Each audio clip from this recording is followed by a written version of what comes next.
This is episode 6 of the Rise Up podcast. We're a morning radio show hosted by Steve, Terese, and Tim on Family Life, a network of stations across New York and Pennsylvania. Our podcast is a weekly conversation that will help you think and grow in your faith. If you haven't already, subscribe today so you don't miss a single episode.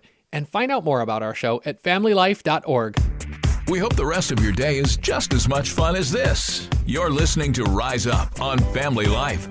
So I was really confused as a young child, and even growing up, to be honest with you, that every time I would see someone with that smudge in the middle of their forehead, Yeah. I really didn't know what it meant. Mm-hmm.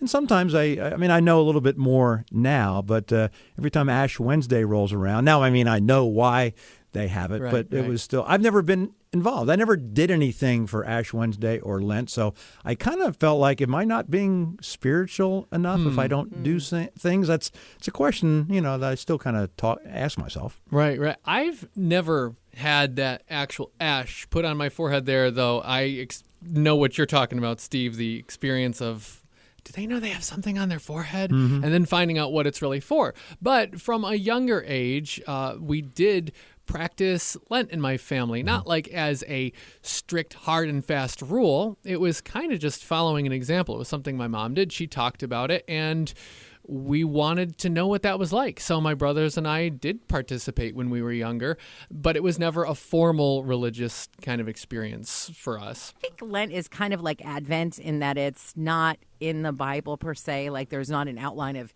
here's how you celebrate this, but it's not an unbiblical idea because it's really just about creating a solemn time that causes you to reflect more on the sacrifice of Jesus' death, his burial, and his resurrection. And so I think anytime you do that, that's an okay thing to do. It's not against. I guess the idea is just, do you worship the ritual more than you worship the Savior? And that's kind of the key. Yeah, that's what I was going to say. Am I way off base to think, even today, that if I do it and it's a forced thing, like, oh, I think I should do this, it's almost like giving in a way. It's like if I'm forcing to give versus being a cheerful giver in a way of being a willing participant. Is that a similar thing? Is that a fair comparison or not? I'm not sure. I think it's a fair comparison that anything we do with the wrong heart is like God can use it in his grace and mercy and turn it around because our motives are always going to be muddled as human beings anyways. But it's definitely not the best way we can get the most out of it.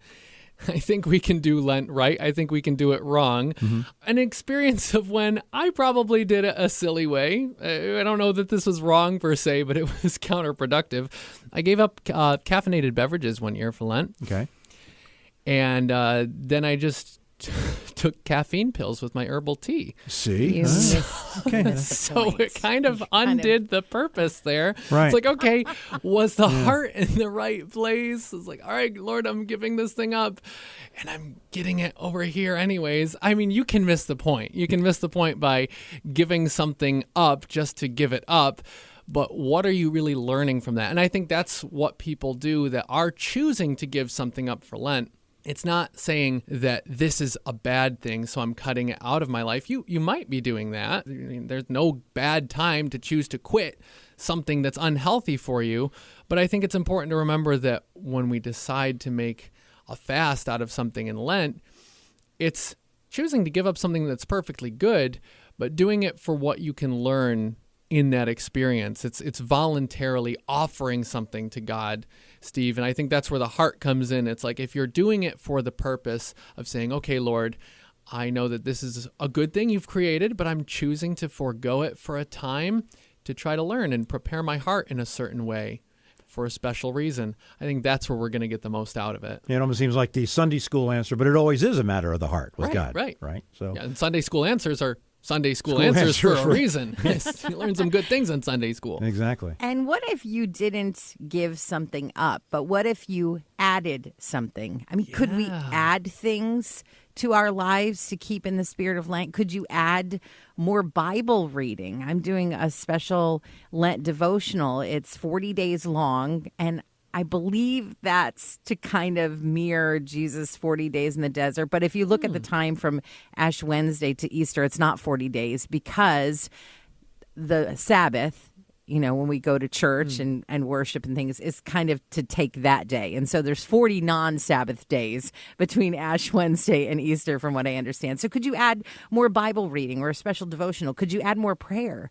Could you add more worship? Like intentionally setting aside time to say, I'm going to worship God, not just on a church service day, but all the days. I don't know. Maybe you could serve others more during Lent. And to me, it's another one of those things almost like giving. And I hate to go back to that again, but don't let the left hand know what the right hand's doing. I don't think it's the purpose of going around telling people what you're giving up for Lent or adding for Lent. That's putting the focus on you versus putting the focus on God. Like, look what I'm doing for Lent. I don't know. There's that fine line between encouraging others to do it and putting the focus on yourself. Again, goes back to the matter of the heart. Yeah, it really does, definitely. And it's about our hearts and about what we're doing to focus them for Easter, because that's really the whole point of Lent. The reason why it's those 40 days or 46 days is because it's 46 days leading up to Easter. The whole point is recognizing,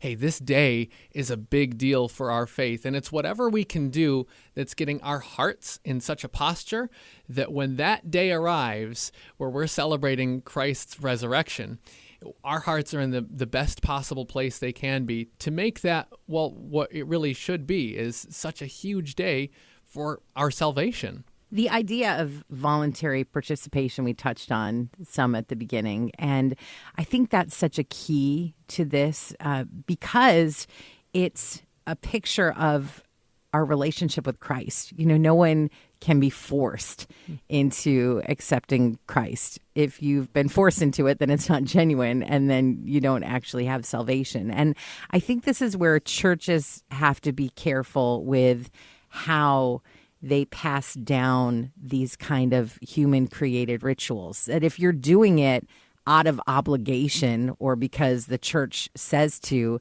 you're missing the heart behind it. And even when you were a kid, Tim, you kind of got that sense of, okay, is this something that I want to do? And it wasn't like your mom was saying, Timothy, I'm assuming that's what she got. Timothy, you must do this. It was just something that you talked about it as a family, and then you decided, yes, I want to participate. That voluntary participation is so important. And even in Jesus' time on earth, we saw where he would offer things to people, but they still had to choose whether or not to take them. And that's so true about our faith, that we have to choose to surrender our lives to Jesus. You mentioned as a kid growing up, Timothy. I did not grow up in the church. And so I'm not making this up. I'm not telling a Steve joke. I'm telling when I was young and when I heard the people talk about when this subject would come up, I think in my little head, and I'm saying I'm 5, 6, 7, 8, 9, somewhere in that area. I couldn't understand why people were giving up that stuff from the dryer.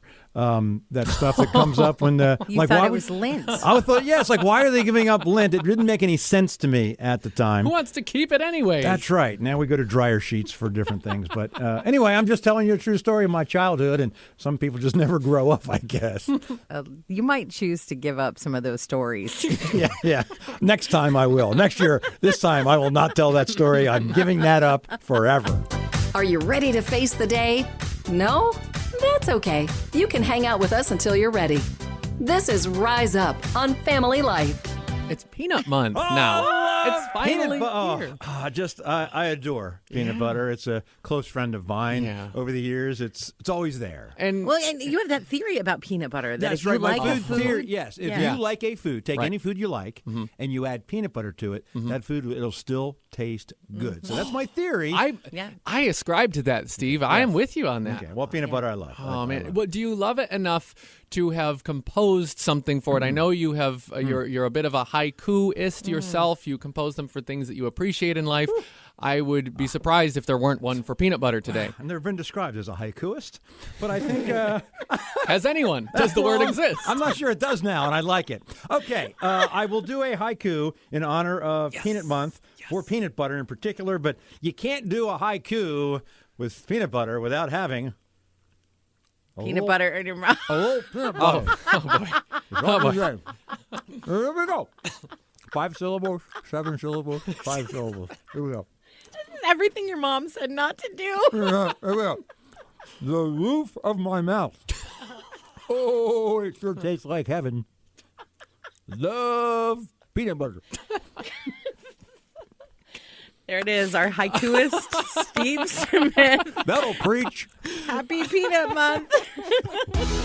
Sharing the message of hope. It's Rise Up with Steve, Terese, and Tim on Family Life. You're just trying to get to work faster. I just need to get to work faster, and there's like too many cars and all this honking. That's honking. Okay, that kind of honking can actually help you get to work faster. One of the worst things you can do when you're driving is get too close to the car in front of you. You know, tailgating, because then what happens is you get too close and you're like, oh, tap on your brake, and then the person behind you is like, whoa, and then they tap on their brake, and then there's like stop and go traffic, and it gets all worse. They say the best way for all of us to get where we're going the quickest is to equally distance ourselves and move at a steady pace. And then that pace can get a little bit faster. You know where we see a great example of this at work? Oh, yeah, our honking friends. Have you ever seen a formation of Canadian geese, how they're all nicely spaced out? And it's like, God gives us all kinds of great examples for how to do life better. If you want to know how to get to work faster, just look up. But not while you're driving to work, okay? Come closer to the radio so we can see you. Wow, you look great today. This is Rise Up on Family Life. When that member of your household is really excited to tell you about their dream, I just had the craziest dream. We were on a car ride, like we do, and I had my head out the window, like I do, and all of a sudden there was a squirrel driving next to us, and there was this huge truck of dog treats in front of us, and the squirrel was trying to run him off the road to get the dog treats, and that's when you woke me up and put my leash on, and here we are.